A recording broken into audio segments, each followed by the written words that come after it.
Hello everyone, दर्शन नमस्ते सबैमा है। अहिले घरि चाहिँ म यहाँनेरि हात्ती हेर्न आएको छु मेची खोला होइन।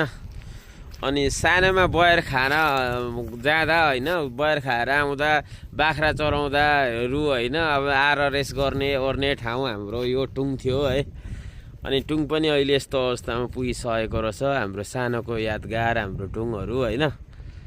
यो के भएर यस्तो भयो त, अब धेरै पुरानो पनि भएछ क्या हो है।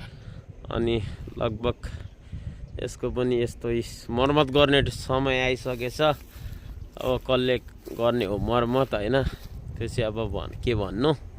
यस्तो भएछ। हामी सानोमा हाम्रो ऐतिहासिक पुङ आजभन्दा लगभग 20-22 वर्ष अगाडि बनेको टुङ होला।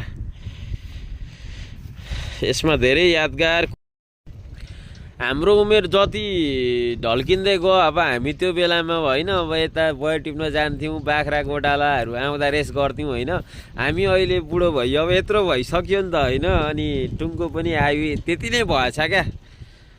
अनि हेर्नु न, बुढो भएछ टुङ पनि, लास्टै बुढो भएछ यार। यस्तो लुते भएछ टुङ त हाम्रो के कपालहरू फुले जस्तो भएछ क्या।